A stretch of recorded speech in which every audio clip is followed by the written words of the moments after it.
Welcome back to my channel. আশা করি তোমরা সবাই খুব ভালো আছো। যে যেখান থেকেই দেখছো ভিডিওটা, প্রত্যেককে শুভেচ্ছা জানাই একটা নতুন ভিডিওতে। তো তোমরা ভিডিওটা দেখতে থাকো, প্লিজ তোমরা কেউ স্কিপ করো না, আশা করছি তোমাদের ভালো লাগবে। তো দেখো, প্রথমেই জামা কাপড়গুলো একটু গুছিয়ে নিলাম। ঘর গোছানো আমাদের কেননা জানি একটা বড় কাজ মনে হয়। এই ঘরটা গুছিয়ে নিলে না মনে হয় অনেকটা হালকা হয়ে গেছি। আর এই বিশালে গেছিলাম আমাদের যে মার্কেট একটা, তো ওখান থেকে জুতোটা নিয়ে এসেছিলাম, সেটা তোমাদের সাথে শেয়ার করা হয়নি। এখন বিশেষ করে শপিং মলগুলো কিন্তু ওখানে ভিডিও করতে বারণ করে, তাই আর সেটা করিনি। আর এই সেলফটা আগে ছেলে বই খাতা রাখতো, কিন্তু এখন সেখানে সব নাইটিগুলো দেখো এইভাবে ভাঁজ করে রেখে দিয়েছি, আর সেখানেই গুছিয়ে রাখছি। তো এই নাইটিটাও গোছানো বাকি ছিল, তো সেই নাইটিটা এখানে রেখে দিলাম। আর যে বাকি যে তাকগুলো আছে ওখানেও বিভিন্ন জিনিস ভাঁজ করে রেখে দিই।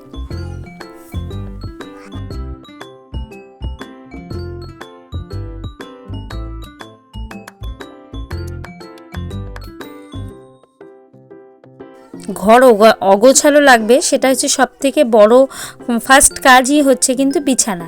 তো বিছানাটাকে ক্লিন করে নিয়ে তারপরে জামা কাপড়গুলো গুছিয়ে নিলে। আর রান্নাঘরে সবথেকে পরিষ্কার কাজ হচ্ছে গ্যাসের ওভেন তাক মুছে নেওয়া খুব ভালো করে। এটা কিন্তু রান্নাঘরে চোখে ঢুকলেই মানুষের চোখে পড়বে এই কাজগুলো। তো স্বাভাবিকভাবে এই কাজগুলো আমাদের প্রত্যেক গৃহিণীদের আগে করা উচিত, তাহলে কিন্তু অনেকটা পরিষ্কার পরিচ্ছন্ন ঘরদুয়ার দেখতে লাগবে। তো আমি যেভাবে কাজগুলো করি সেটা তোমাদের সাথে শেয়ার করছি। তোমাদের যদি ভালো লাগে প্লিজ একটা লাইক আর কমেন্ট করতে কিন্তু ভুলো না। আর আমরা প্রত্যেকেই কিন্তু এক একজনকে অনুসর্গ করে চলার চেষ্টা করি, বা কাউকে দেখে কিছু শেখাটা সেটা কোনো অন্যায় না, কিন্তু কারো মতো হয়ে যাওয়াটা সেটাই অন্যায়। নিজের থেকে নিজেকে হারিয়ে ফেলছি না তো কারো মতো হতে গিয়ে, কাউকে নকল করতে গিয়ে। তো অনেকেই কিন্তু এই জিনিসটা করে, ও এটা করছে তো আমাকেও এটা করতে হবে। প্লিজ, এতে কিন্তু সংসারেও অনেক কষ্ট, অশান্তি, দুঃখ বেড়েই যায়। এই জিনিসগুলো আমাদের প্রত্যেককে কিন্তু ফলো করা উচিত, যে আমার যেটা আছে আমি সেটা নিয়ে খুশিতে থাকা, আনন্দে থাকা, তাহলেই কিন্তু আমরা প্রকৃত সুখ বুঝতে পারবো। কারো কিছু আছে সেটা আমারও লাগবে, হয়তো আমার অর্থ সেটা নেই, তাহলেই আমরা কিন্তু কষ্টে থাকবো বা দুঃখ পাবো। তো আমাদের সংসারে যেটুকু আছে সেটাকে গুছিয়ে রাখা বা সেটাকে ভালোবাসা দিয়ে যত্ন করে রাখা, এটা আমাদের প্রত্যেকটা গৃহিণীদের করা উচিত, তাহলেই আমরা অনেকটা সুখী হতে পারবো। তো এখানে কিছু বই আমার থাকে, যারা আমার পুরনো বন্ধু তারা অবশ্যই জানো, তাদেরকে বলছি এই বইগুলো মাঝে মাঝে একটু গুছিয়ে রাখা হয়। এখান থেকে কিছু বই নিয়ে পড়া হয়, আবার হয়তো এমনিভাবেই রেখে দেওয়া হয়, সেটা মাঝে মাঝে একটু ভালো করে গুছিয়ে নিই। আমার এটা আলাদা কোনো বুক শেলফ নেই, কিন্তু এখানটাই আমার একটা বুক শেলফ বানিয়ে নিয়েছি। আর টিভিটা যেহেতু খারাপ, টিভিটা তো চলে না, তাই টিভির সামনেই এই উৎপাতগুলো করেই ফেলি। আর ওখানে একটা ফুলদানি তো দেখতেই পেলে, সে ফুলদানিটা আমি নিজে হাতেই বানিয়েছিলাম। আর ওখানে একটা ফুল আমার ছেলে যে বিয়ে বাড়িতে গেছিলো ওখান থেকে নিয়ে এসছে, আর একটা ময়ূরের যে পালক থাকে সেটা।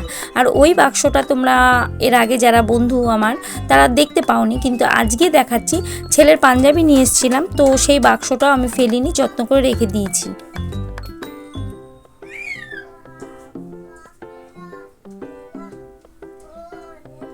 আর এখানে শোকেসের নিচের যে জিনিসগুলো থাকে অগোছালো, সেটাও একটু সামনে দিয়ে গুছিয়ে নিচ্ছি।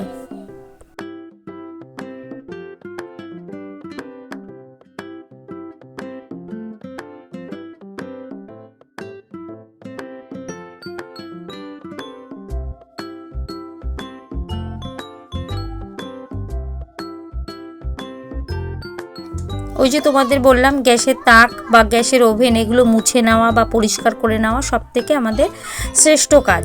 তো এখানে আমি আগেই সার্ফ দিয়ে পরিষ্কার করে নিয়ে মুছে নিচ্ছি। আর কি বলো তো, সরস্বতী পুজো চলে গেছে। সরস্বতী পুজো চলে যাওয়ার পরে আমাদের কিন্তু বেশ কিছু জামা কাপড় বেরোয়, সেটা ছেলে কিংবা নিজে, প্রত্যেকটা জামা কাপড় হয়তো অনুষ্ঠানের জন্য পরছি, পুজোয় ঘুরতে যাওয়ার জন্য পরছি। তো আমি তো ঘুরতে যাইনি, কিন্তু তারপরেও কিন্তু একটা ভালো নাইটি হোক বা চুড়িদার হোক, কিছু না কিছু পরেই বেরোই। তো সেইগুলো আজকে ভেবেছি একটু কেচে দেবো। আর সেগুলো যেগুলো দুদিন ধরে কেচে দিয়েছিলাম সেগুলো গুছিয়ে তো রেখেই দিলাম, সেটা তো তোমরা দেখতেই পেলে। এখন আমি গ্যাসের ওভেনটা তাকটা ভালো করে মুছে নিই।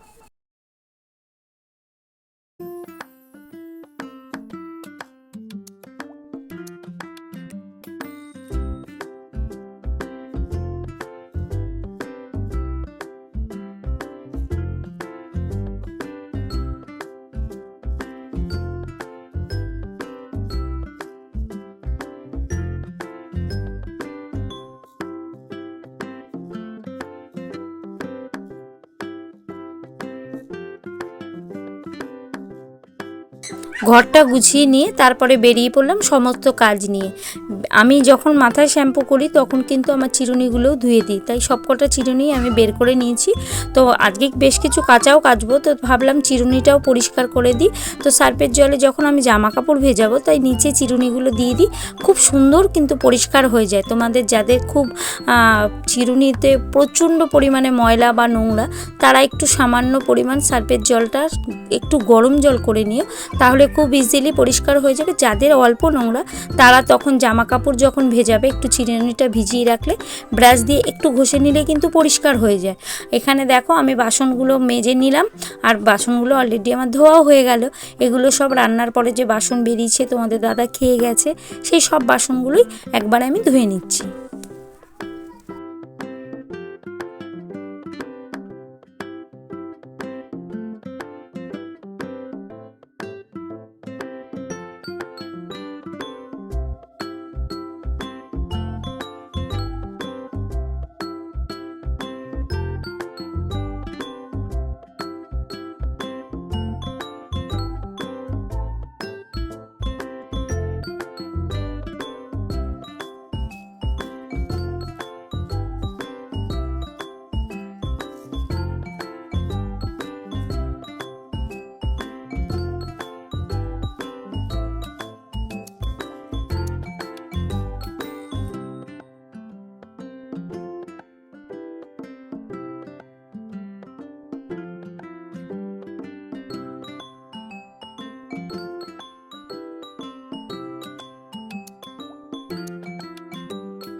আর তারপরে কোনো ভিডিও করিনি, একদম চলে আসলাম শুভ সন্ধ্যায় চলে আসলাম। আমরা যে সরস্বতী পুজোর আয়োজনটা করেছি, আগের যে ভিডিওটা দেখেছিলে তোমরা, তো সেই পুজোর ওখানে একটু প্রতিযোগিতা হচ্ছিল। প্রতিযোগিতা মানেই তো সবাই মিলে একসাথে খেলা, আনন্দ করা, হইচই করা।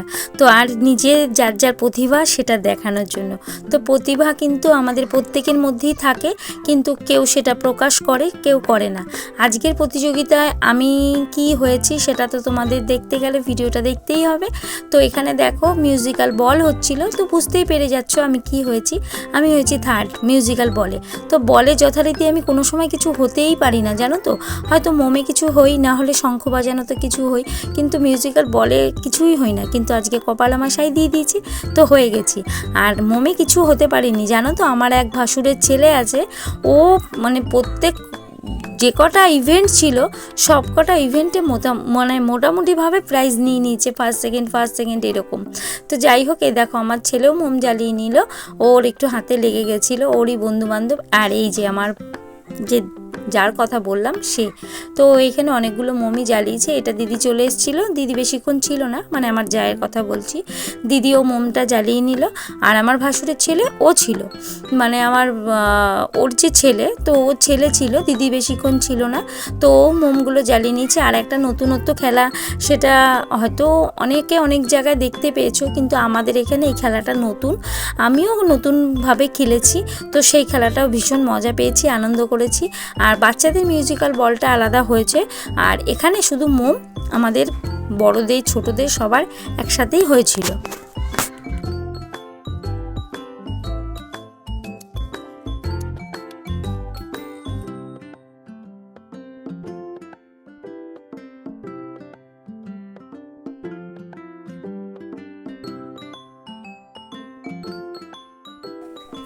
আর ছোটদের মিউজিক্যাল বল হচ্ছে, তা সেখানে আমার ভাসুরের ছেলে ও সেকেন্ড হয়েছে। আর যেই খেলাটার কথা তোমাদেরকে বলছিলাম সেটা হচ্ছে গিয়ে এই যে সব গ্লাসগুলো থাকবে, তো বেলুন দিয়ে গ্লাসগুলোকে অন্য জায়গায় করে রাখতে হবে। আর এগুলো যার যার বেলুন কিন্তু আলাদা, একটা বেলুন দিয়ে কিন্তু সবাই করছে না। এমনভাবে বেলুন আনা আছে যে প্রত্যেকটা বেলুন জানি সবার একটা একটা করে বেলুন ভাগে পড়ে বা কিছু। আমি 11টা বল কালেক্ট করতে পেরেছিলাম, আমার ছেলেও 11টাই পেরেছে, কিন্তু তারপরেও প্রথমে ভেবেছিলাম হয়তো কোনো একটা পজিশানে আছি, কিন্তু তারপরে দেখলাম কেউ 13টা, কেউ 14টা, এরকম 12টা এরকম হয়ে গেছে। তো সেইভাবে কিছু হতে পারিনি, তার কারণে আর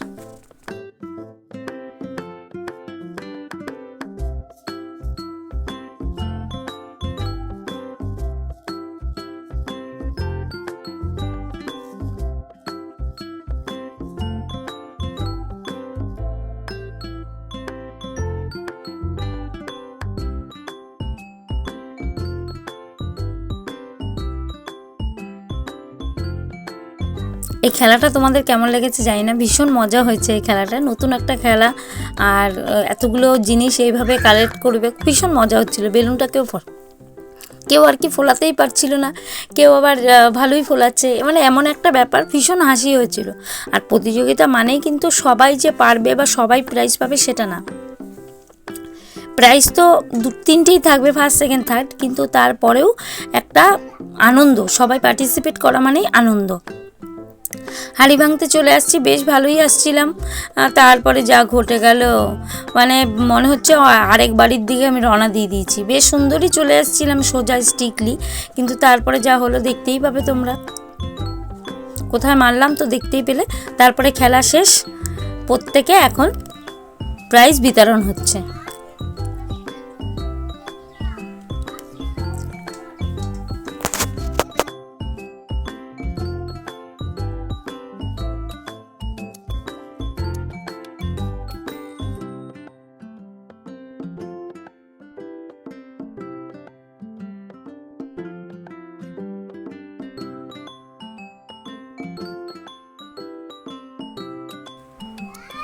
দেখো আমিও প্রাইজটা নিয়ে নিলাম। তো কেমন লাগলো আজকের ভিডিও তোমাদের আমি জানি না। যদি আজকের ভিডিও তোমাদের ভালো লেগে থাকে, মজা হাসি সব কিছু নিয়েই ভিডিওটা হলো, কাজকর্ম সংসার, আমাদের সংসার সবার আগে প্রাধান্য, তাই আগে সকাল থেকে সংসারের কাজ সমস্ত কিছু তোমাদের সাথে শেয়ার করলাম কম বেশি, তারপরে আজকের এই আনন্দের মুহূর্তটা তোমাদের সাথে শেয়ার করলাম। যদি ভালো লেগে থাকে তো আমার চ্যানেলটি সাবস্ক্রাইব করে আমার পরিবারের সদস্য আবার দেখা হবে নতুন একটা ভিডিওতে।